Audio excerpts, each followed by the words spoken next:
नमस्कार दोस्तों, welcome to my YouTube channel. आज मैं आप सभी लोगों को हिंदी में मोस्ट इम्पॉर्टेंट टॉपिक बताऊंगी। तो देखिए दोस्तों, आज का यह वीडियो हमारा SSC GD, RRB, NTPC, railway police, UP police और सभी कंपटीशन की परीक्षाओं के लिए है।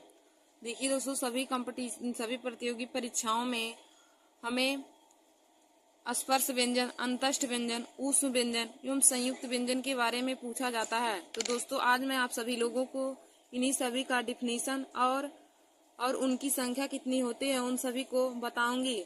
तो दोस्तों, आप लोग हमारे इस वीडियो को जरूर देख लीजिए और अपने दोस्तों में भी शेयर कर लीजिए। तो देखिए दोस्तों, पहले हम आप लोगों को बताएंगे इन सभी लोगों का डिफिनीशन और वे कितने प्रकार के होते हैं, उनकी कितनी संख्या होती है, उन सभी को मैं बताऊंगी। तो दोस्तों, पहले आप देखिए, आप हेडिंग डालेंगे स्पर्श व्यंजन।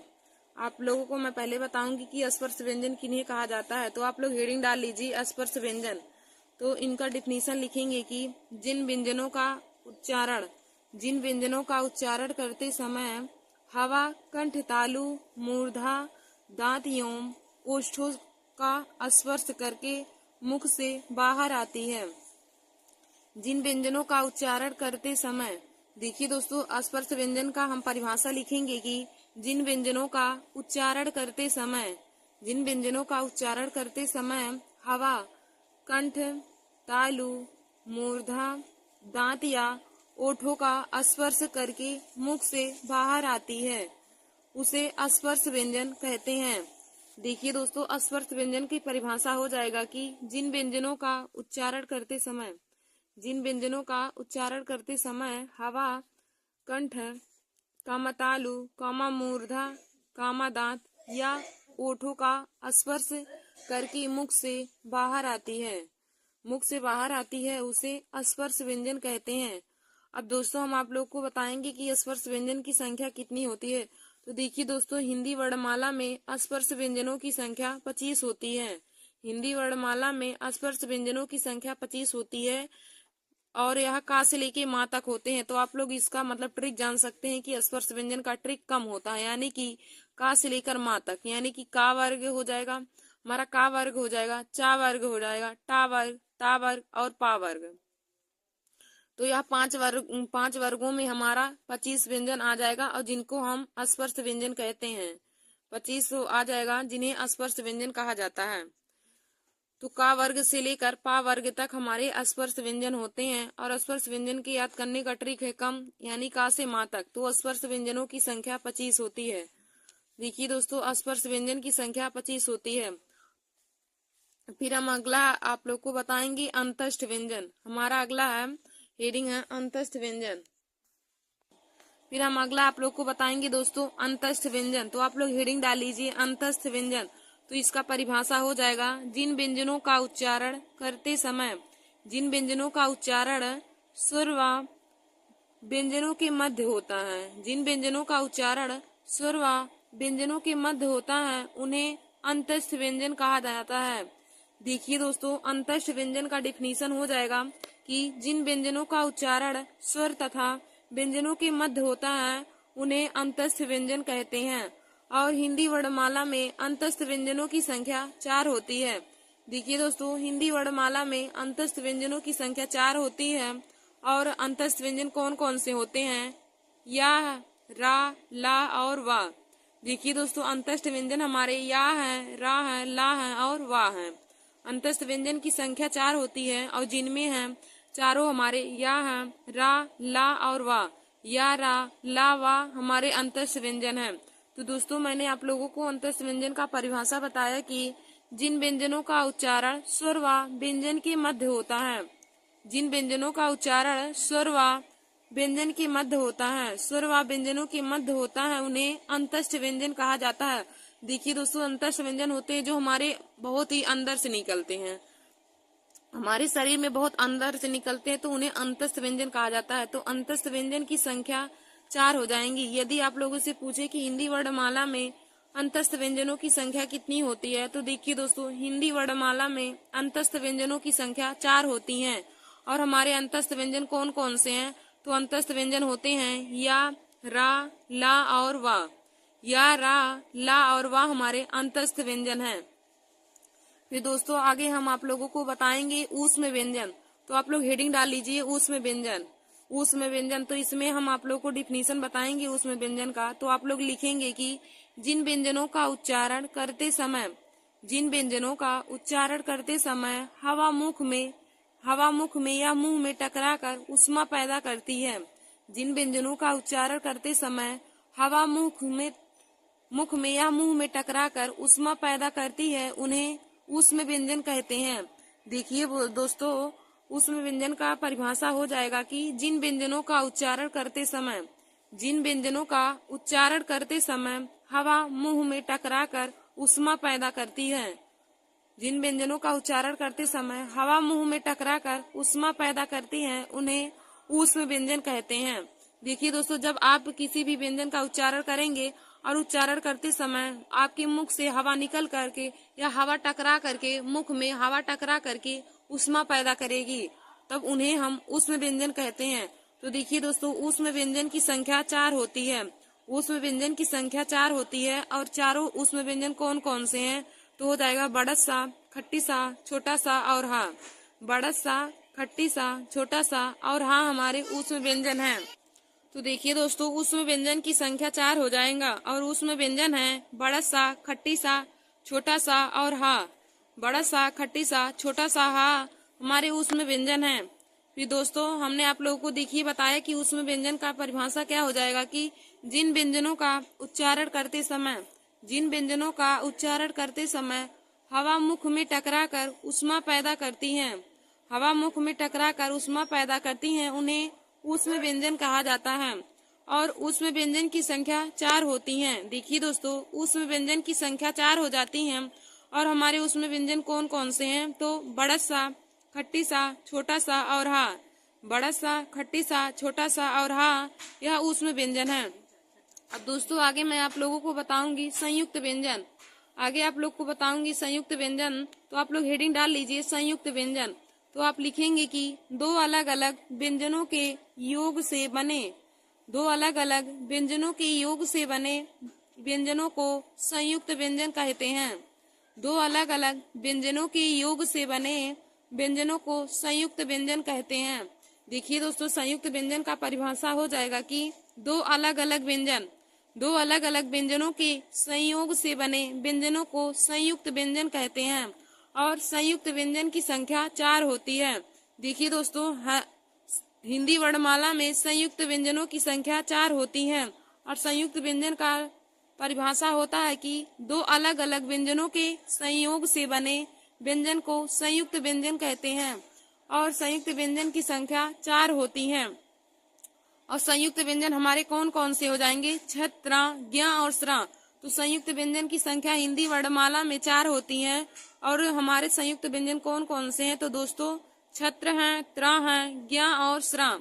छत्र, त्र, ज्ञ और स्र संयुक्त व्यंजन है। अब देखिए दोस्तों, हम देखेंगे कि संयुक्त व्यंजन हमारे किन किन व्यंजनों के योग से बनते हैं। तो यह बहुत ही इम्पोर्टेंट टॉपिक है। संयुक्त व्यंजन का जो योग होता है उनके बारे में हमें बहुविकल्पी क्वेश्चन में दिया रहता है कि छत्र किन किन व्यंजनों के योग से बनता है या फिर त्र किन किन व्यंजनों के योग से बनता है। तो देखिए दोस्तों, मैं आप लोगों को ऐसा भी बता देती हूँ। तो देखिए दोस्तों, छत्र जो हमारा होता है तो किसके संयोग से बनता है, यानी कि किस व्यंजन के संयोग से बनता है। तो देखिए दोस्तों, जो छत्र है वह आधा का और खट्टी सा के संयोग से बनता है। जो छत्र होता है आधा का और खट्टी सा के संयोग से बनता है। और हमारा जो त्र है वह आधा ता और रा के संयोग से बनता है। जो त्र है वह आधा ता और रा के संयोग से बनता है। फिर हम आगे देखेंगे ज्ञ। तो देखिए दोस्तों, ज्ञ आधा जा प्लस इया के संयोग से बनता है। ज्ञ जो है वह आधा जा प्लस इया के संयोग से बनता है। अब हम आगे देखेंगे स्रा। तो देखिए दोस्तों, स्रा बड़ा सा आधा बड़ा सा और रा के संयोग से स्रा बनता है। जो स्रा है वह आधा बड़ा सा और रा के संयोग से बनता है। तो दोस्तों, मैंने आप लोग को संयुक्त व्यंजन का परिभाषा बताया कि दो अलग अलग व्यंजनों की संयोग से बने व्यंजनों को संयुक्त व्यंजन कहते हैं। दो अलग अलग व्यंजनों की संयोग से बने व्यंजनों को संयुक्त व्यंजन कहते हैं और हिंदी वर्णमाला में संयुक्त व्यंजनों की संख्या 4 होती है। देखिए दोस्तों, एक संयुक्त स्वर भी होता है और एक संयुक्त व्यंजन होता है। तो हिंदी वर्णमाला में संयुक्त व्यंजनों की भी संख्या 4 होती है और संयुक्त स्वरों की भी संख्या 4 होती है। तो संयुक्त व्यंजन हमारे छत्रा, ज्ञा और श्रा होते हैं, और जबकि संयुक्त स्वर ए, ऐ, ओ और औ होते हैं। ध्यान दीजिए दोस्तों आप इस बात पर कि संयुक्त स्वर और संयुक्त व्यंजन हमारे दो टॉपिक हैं। हिंदी वर्णमाला में संयुक्त व्यंजनों की संख्या भी 4 होती है और संयुक्त स्वरों की भी संख्या 4 होती है। तो संयुक्त स्वर हमारे ए, ऐ, ओ, औ होते हैं।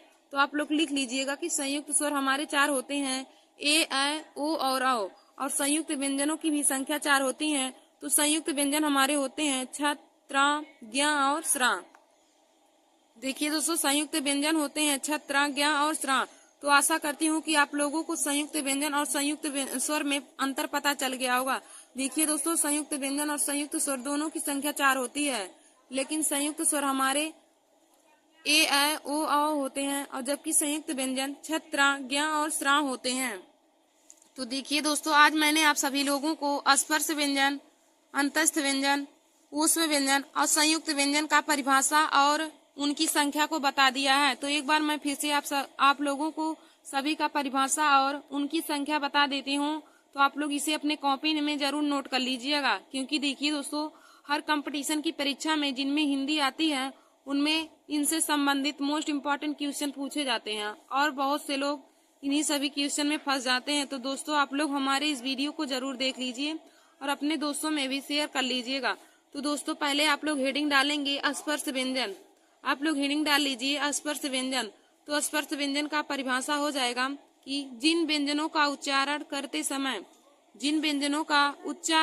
समय हवा कंठ, तालु, मूर्धा, दांत या ओष्ठों का स्पर्श करके मुख से बाहर आती है, उसे स्पर्श व्यंजन कहते हैं। देखिए दोस्तों, स्पर्श व्यंजन का परिभाषा हो जाएगा कि जिन व्यंजनों का उच्चारण करते समय हवा कंठ कामा, तालु कामा, मूर्धा कामा, दांत या ओष्ठों का स्पर्श करके मुख से बाहर आती है, तो उन्हें स्पर्श व्यंजन कहते हैं। और देखिए दोस्तों, हिंदी वर्णमाला में स्पर्श व्यंजन की संख्या 25 होती है। हिंदी वर्णमाला में स्पर्श व्यंजन की संख्या 25 होती है, और हमारे स्पर्श व्यंजन का से लेकर माँ तक होते हैं। तो कम इसका ट्रिक है। स्पर्श व्यंजन को याद करने का ट्रिक दोस्तों आप लोग कम लिख लीजिएगा। कम यानी कि का से लेकर माँ तक हमारे जितने भी वर्ड आते हैं वह सभी स्पर्श व्यंजन होते हैं। हमारे देखिए दोस्तों, कम में हमारे कौन कौन से वर्ग आ जाएंगे। स्पर्श व्यंजन की संख्या में का वर्ग आ जाएगा, चा वर्ग आ जाएगा, टा वर्ग आ जाएगा और पा वर्ग। का वर्ग, चा वर्ग, टा वर्ग, ता वर्ग और पा वर्ग, यह सभी 5 वर्ग हमारे स्पर्श व्यंजन की श्रेणी में आते हैं। इन सभी वर्गों को यानी कि 5 वर्गों को स्पर्श व्यंजन कहा जाता है। अब दोस्तों आगे हम आप लोगों को अंतस्थ व्यंजन के बारे में बताएंगे। तो आप लोग हेडिंग डाल लीजिए अंतस्थ व्यंजन। तो इसमें लिखेंगे अंतस्थ व्यंजन का परिभाषा हो जाएगा कि जिन व्यंजनों का उच्चारण स्वर व व्यंजनों के मध्य होता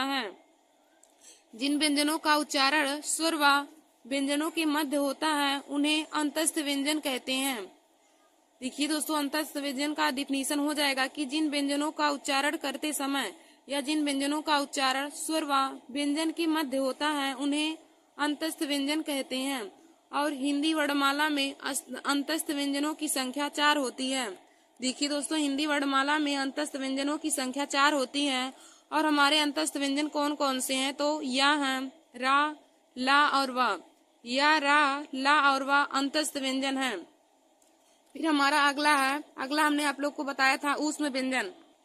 तो देखिए दोस्तों, अगला ऊष्म व्यंजन है। तो आप लोग ऊष्म व्यंजन हेडिंग डाल के इसमें परिभाषा लिखेंगे कि जिन व्यंजनों का उच्चारण करते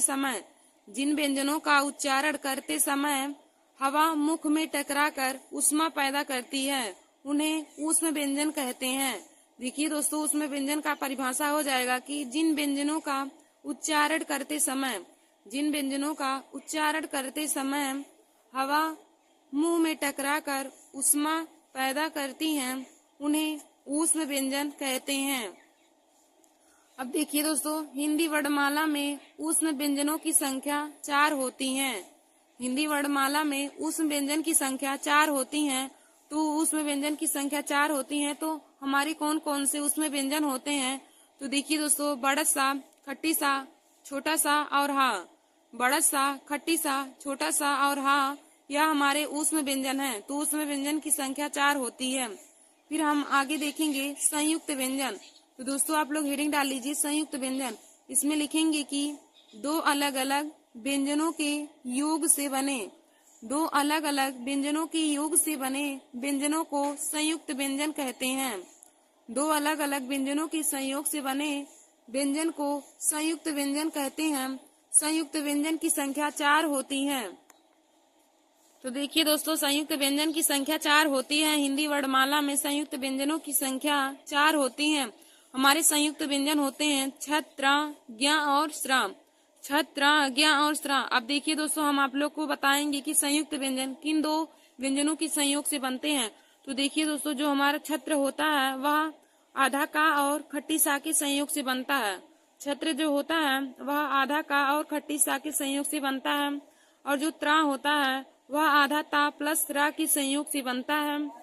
और जो ज्ञा है वह आधा जा प्लस इया के संयोग से बनता है। जो ज्ञा होता है वह आधा जा और इया के संयोग से बनता है। फिर देखिए दोस्तों, जो स्रा होता है वह आधा बड़स्सा और रा के संयोग से बनता है। जो स्रा होता है आधा बड़स्सा और रा के संयोग से बनता है। तो दोस्तों, हमने आप लोग को बताया कि संयुक्त व्यंजनों की संख्या हिंदी वर्णमाला में 4 होती है। और देखिए दोस्तों, एक होता है कि संयुक्त या संयुक्त व्यंजन है और एक संयुक्त स्वर भी होता है। तो संयुक्त स्वरों की भी संख्या 4 होती है और हमारे संयुक्त स्वर ए, ऐ, ओ, औ होते हैं। तो दोस्तों, आप लोग संयुक्त स्वर को भी अपने कॉपी में नोट कर लीजिएगा कि संयुक्त स्वरों की संख्या 4 होती है, जो होते हैं ए, ऐ, ओ और औ। तो देखिए दोस्तों, संयुक्त स्वर का भी वही परिभाषा हो जाएगा कि दो अलग अलग स्वरों के। देखिए, संयुक्त व्यंजन में होता है कि दो अलग अलग व्यंजनों के संयोग से बने व्यंजन को संयुक्त व्यंजन कहते हैं। और संयुक्त स्वर का परिभाषा हो जाएगा कि दो अलग अलग स्वरों के संयोग से बने स्वरों को संयुक्त स्वर कहते हैं। और संयुक्त स्वरों की भी संख्या हिंदी वर्णमाला में 4 होती है। तो संयुक्त स्वर होते हैं ए, ऐ, ओ और औ। तो देखिए दोस्तों, आप लोग इम्पोर्टेंट टॉपिक में लिख लीजिएगा कि स्पर्श व्यंजनों की संख्या। तो स्पर्श व्यंजन की संख्या हिंदी वर्णमाला में 25 होती है। हिंदी वर्णमाला में स्पर्श व्यंजन की संख्या 25 होती है। तो हमारे स्पर्श व्यंजन का से लेके माँ तक होते हैं। फिर आप लोग दूसरा लिख लीजिएगा कि अंतस्थ व्यंजन। फिर देखिए दोस्तों, अंतस्थ व्यंजन। तो अंतस्थ व्यंजन की संख्या हिंदी वर्णमाला में 4 होती है। हमारे अंतस्थ व्यंजन होते हैं या, रा, ला और वा। और देखिए दोस्तों, हमारा तीसरा था कि ऊष्म व्यंजन। तो हिंदी वर्णमाला में ऊष्म व्यंजन की भी संख्या 4 होती है। हिंदी वर्णमाला में ऊष्म व्यंजन की भी संख्या 4 होती है। और ऊष्म व्यंजन हमारे कौन कौन से होते हैं? तो बड़ा सा, खट्टी सा, छोटा सा और हाँ, ऊष्म व्यंजन होते हैं। फिर दोस्तों, हमने आप लोग को अगला बताया कि संयुक्त व्यंजन। तो हिंदी वर्णमाला में संयुक्त व्यंजन की संख्या 4 होती है। और संयुक्त व्यंजन हमारे होते हैं छत्र, ज्ञ और श्राम। और देखिए दोस्तों, हमने आप लोग को बताया संयुक्त स्वर। तो आप लोग संयुक्त स्वर भी लिख लीजिएगा अपने कॉपी में। तो संयुक्त स्वर हमारे ए, ऐ, ओ और औ होते हैं। संयुक्त स्वर ए, ऐ, ओ, औ होते हैं। और संयुक्त व्यंजन छत्र, ज्ञ और श्रा होते हैं। तो देखिए दोस्तों, छत्र जो हमारा होता है वह आधा का और खट्टी सा के संयोग से बनता है। जो त्रा है आधा ता प्लस रा के संयोग से बनता है। और जो ज्ञ है वह आधा जा प्लस इया के संयोग से बनता है। और जो श्रा है वह आधा बड़स्सा और रा के संयोग से बनता है। तो देखिए दोस्तों, आज हमने आप लोगों को स्पर्श व्यंजन, अंतस्थ व्यंजन, ऊष्म व्यंजन और संयुक्त व्यंजन के बारे में बहुत ही अच्छे तरीके से बता दिया। और इनकी परिभाषा के साथ साथ इनकी संख्या को भी बता दिया कि कौन कौन से हमारे अंतस्थ व्यंजन होते हैं, ऊष्म व्यंजन, संयुक्त व्यंजन और हमारे संयुक्त स्वर होते हैं। तो आप लोग इन्हें अपनी कॉपी में नोट कर लीजिएगा। बोले ना।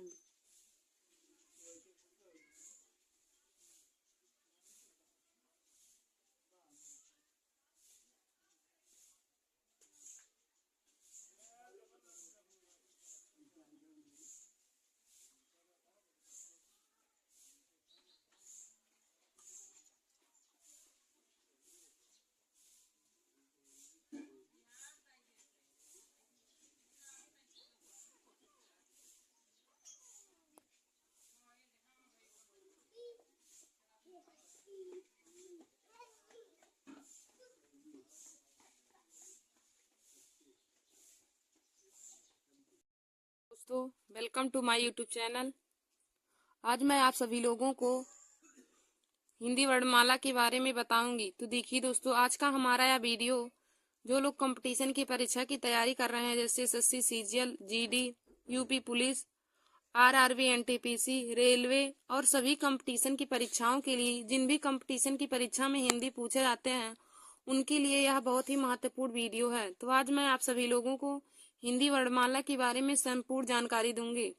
तो देखिए दोस्तों, हिंदी वर्णमाला के बारे में आज मैं आप लोगों को हिंदी वर्णमाला की परिभाषा, वर्ड की परिभाषा, अक्षर किसे कहते हैं, शब्द किन्हें कहते हैं और ध्वनि किसे कहते हैं, स्वर किन्हें कहा जाता है, व्यंजन किसे कहा जाता है, स्वर कितने प्रकार के होते हैं, व्यंजन कितने प्रकार के होते हैं, वह सब मैं आप लोगों को एक ही वीडियो में बताऊंगी। तो देखिए दोस्तों, आज का हमारा यह वीडियो हर कंपटीशन की परीक्षा के लिए बहुत ही महत्वपूर्ण है।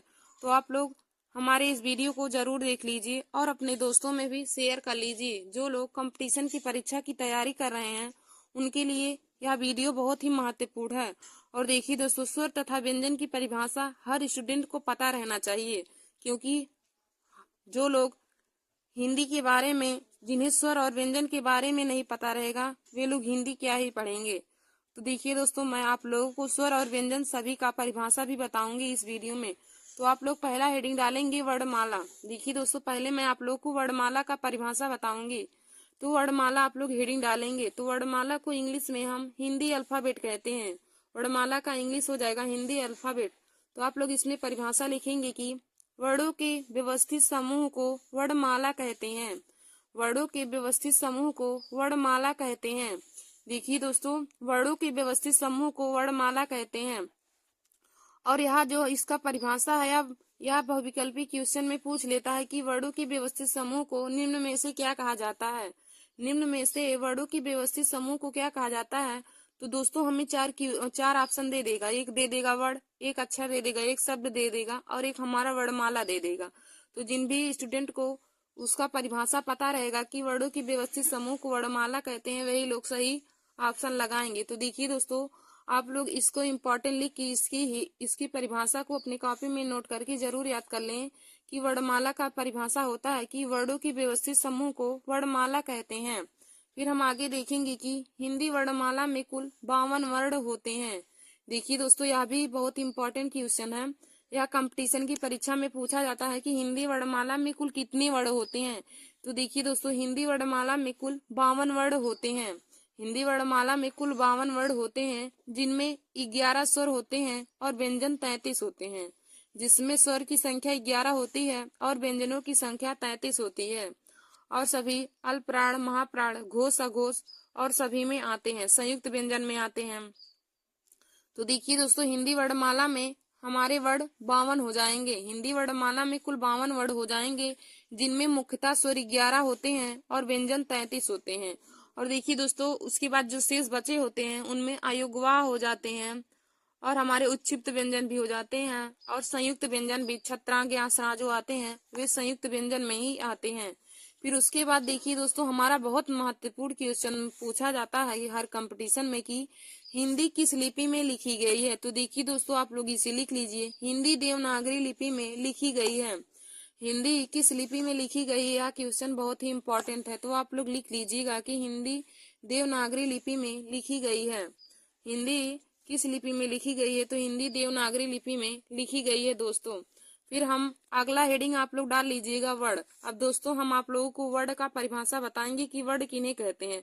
वर्ड या अक्षर एक ही होता है, जैसे छोटा आ हो गया, वह एक वर्ड है तो उसको हम वर्ड कर सकते हैं। तो लिखेंगे इसमें परिभाषा की, भाषा की सबसे छोटी इकाई ध्वनि है। देखिए दोस्तों, जब भी आपसे पूछे कि भाषा की सबसे छोटी इकाई क्या है, तो आप लोग लिखेंगे भाषा की सबसे छोटी इकाई ध्वनि है। और ध्वनि के लिखित रूप को वर्ण द्वारा व्यक्त किया जाता है। भाषा की सबसे छोटी इकाई ध्वनि है और ध्वनि के लिखित रूप को वर्ण के द्वारा व्यक्त किया जाता है। तो वर्ण का परिभाषा हो जाएगा कि ध्वनि के लिखित रूप को ही वर्ण कहते हैं। ध्वनि के लिखित रूप को वर्ण कहते हैं। और ध्वनि का परिभाषा हो जाएगा कि भाषा की सबसे छोटी इकाई, भाषा की सबसे छोटी इकाई ध्वनि कहलाती है। और ध्वनि के लिखित रूप को वर्ण के द्वारा व्यक्त किया जाता है, या ध्वनि के लिखित रूप को वर्ण कहते हैं। तो देखिए दोस्तों, इसमें मैंने आप लोग को दो परिभाषा बताया, एक ध्वनि का और एक वर्ण का। तो ध्वनि का डिफिनीशन हो जाएगा कि भाषा की सबसे छोटी इकाई ध्वनि होती है। भाषा की सबसे छोटी इकाई ध्वनि होती है या ध्वनि कहते हैं। और फिर वर्ण का परिभाषा हो जाएगा कि ध्वनि की लिखित रूप को वर्ण कहते हैं या ध्वनि की लिखित रूप को वर्ण के द्वारा व्यक्त किया जाता है। फिर आप लोग नोट करके यहाँ पे लिख लीजिएगा, यह बहुत ही इंपॉर्टेंट है, आप लोग नोट करके लिख लीजिएगा कि उच्चारण की दृष्टि से भाषा की सबसे छोटी इकाई, भाषा की सबसे लघुत्तम या सबसे छोटी इकाई ध्वनि होती है। देखिए दोस्तों, यदि पूछे कि उच्चारण की दृष्टि से भाषा की सबसे छोटी इकाई क्या होती है, तो आप लिखेंगे कि उच्चारण की दृष्टि से भाषा की सबसे छोटी इकाई ध्वनि होती है। और यदि पूछे कि लेखन की दृष्टि से भाषा की सबसे छोटी इकाई क्या होती है, तो देखिए दोस्तों, लेखन की दृष्टि से भाषा की सबसे छोटी इकाई वर्ण होती है। देखिए दोस्तों, हमने आप लोग को बताया, आप लोग नोट करके यहाँ पे लिख लीजिएगा, नोट हेडिंग बना के इसमें लिखेंगे कि उच्चारण की दृष्टि से, यदि पूछे कि उच्चारण की दृष्टि से भाषा की सबसे छोटी इकाई क्या होती है, तो देखिए दोस्तों, उच्चारण की दृष्टि से भाषा की सबसे छोटी इकाई ध्वनि होती है। और यदि पूछे कि लेखन या लिखने के अनुसार भाषा की सबसे छोटी क्या इकाई होती है, तो लिखने के अनुसार या लेखन की दृष्टि से भाषा की सबसे छोटी इकाई वर्ण होती है। अब फिर देखिए दोस्तों, अब हम आगे वर्ण को बांटते हैं। तो वर्ण देखिए दोस्तों, दो भागों में बटेगा। वर्ण हमारा दो प्रकार के होते हैं, नंबर 1 स्वर और नंबर 2 व्यंजन। नंबर 1 स्वर हो जाएगा और नंबर 2 व्यंजन। अब देखिए दोस्तों, हम आप लोगों को स्वर के डिफिनीशन और उसके प्रकार के बताएंगे। तो देखिए दोस्तों, स्वर भी हमारा 3 प्रकार के होते हैं। अब स्वर में भी हम प्रकार देखेंगे तो स्वर 3 प्रकार के हो जाएंगे। नंबर 1 हर्ष स्वर, नंबर 2 दीर्घ स्वर, नंबर 3 प्लुप्त स्वर हो जाएंगे। स्वर हमारे 3 प्रकार के हो जाएंगे, नंबर 1 हर्ष स्वर, नंबर 2 दीर्घ स्वर और नंबर 3 प्लुप्त स्वर। और देखिए दोस्तों, व्यंजन, तो व्यंजन भी हमारे 3 प्रकार के हो जाएंगे, स्पर्श व्यंजन, अंतस्थ व्यंजन और ऊष्म व्यंजन। तो देखिए दोस्तों, वर्ण 2 प्रकार के होते हैं, नंबर 1 स्वर और नंबर 2 व्यंजन। और व्यंजन भी हमारे 3 प्रकार के हो जाएंगे, हर्ष स्वर, दीर्घ स्वर और प्लुप्त स्वर। और व्यंजन भी हमारे 3 प्रकार के हो जाएंगे, स्पर्श व्यंजन, अंतस्थ व्यंजन और ऊष्म व्यंजन। अब दोस्तों, पहले आप लोग हेडिंग डाल लीजिए। अब हमने आप लोगों को वर्ड का डिफिनीशन बता दिया है, तो आप लोग पहला हेडिंग डालेंगे स्वर। तो स्वर किन्हें कहते हैं, मैं आप लोगों को उनका परिभाषा बताऊंगी। तो देखिए दोस्तों, आप लोग हेडिंग डालेंगे स्वर। तो देखिए दोस्तों, पहला हेडिंग आप लोग डालेंगे स्वर। तो स्वर किन्हें कहते हैं, तो इसमें लिखेंगे जिस वर्ड के उच्चारण में किसी अन्य वर्ड की सहायता नहीं होती है, जिस वर्ड के उच्चारण में किसी अन्य वर्ड की सहायता से नहीं बोले जाते हैं। या देखिए दोस्तों, स्वर का डिफिनीशन क्या हो जाएगा स्वर का, कि जो वर्ड किसी अन्य वर्ड की सहायता से ना बोले जाएं, जो वर्ड किसी अन्य वर्ड की सहायता से ना बोले जाएं, उन्हें स्वर कहा जाता है। जो वर्ड अन्य किसी वर्ड की सहायता से ना बोले जाएं, उन्हें स्वर कहा जाता है। जिस वर्ड के उच्चारण में, या आप लोग लिख सकते हैं कि जिस वर्ड के उच्चारण में अन्य किसी वर्ड की सहायता नहीं होती है, उन्हें स्वर कहा जाता है। जिस वर्ड के उच्चारण में अन्य किसी वर्ड की सहायता न ली जाए, उन्हें स्वर कहा जाता है। तो देखिए दोस्तों, मैंने आप लोग को बताया स्वर का डिफिनीशन क्या हो जाएगा, कि जिस वर्ड के उच्चारण में अन्य किसी वर्ड की सहायता नहीं होती है, जिस वर्ड के उच्चारण में अन्य किसी वर्ड की सहायता नहीं होती है, उन्हें हम स्वर कहते हैं। और देखिए दोस्तों, फिर हम आगे लिखेंगे कि हिंदी वर्णमाला में स्वरों की संख्या मुख्यतः 11 होती है। हिंदी वर्णमाला में स्वरों की संख्या 11 होती है। देखिए दोस्तों, जब भी आपसे क्वेश्चन पूछे कि हिंदी वर्णमाला में स्वरों की संख्या कितनी होती है, तो आप लोग बताएंगे कि हिंदी वर्णमाला में स्वरों की संख्या 11 होती है।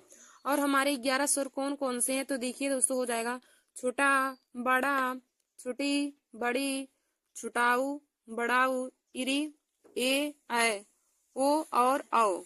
देखिए दोस्तों, छोटा से लेकर औ तक हमारे 11 जो हैं, यह सभी स्वर हैं। छोटा से लेकर औ तक जो हैं, यह सभी स्वर हैं। और जो अंक और आहा होते हैं, वह हमारे अयोग्यवाह में आते हैं। अंक और आहा को छोड़कर जो छोटा से औ तक होते हैं, वह सभी स्वर में आते हैं। और अंक और आहा जो दोस्तों, वह अयोग्यवाह में आते हैं। और देखिए दोस्तों, आप लोग नोट बनाकर लिख लीजिएगा कि उच्चारण के आधार पर स्वरों की संख्या, तो उच्चारण के आधार पर स्वरों की संख्या 10 होती है। देखिए दोस्तों, जब भी आप लोग से पूछे कि उच्चारण के आधार पर स्वरों की संख्या कितनी होती है, तो आप लोग बताएंगे कि उच्चारण के आधार पर स्वरों की संख्या 10 होती है। और लिखित आधार पर स्वरों की संख्या 13 हो जाएंगी। यदि हम लिखित आधार पर देखेंगे तो 13 हो जाएंगे। 11 हमारे जो स्वर होते हैं वह भी हो जाएंगे, और जो 2 अयोग्यवाह होते हैं वह भी उसको लिखित के आधार पर हम उसको मानेंगे।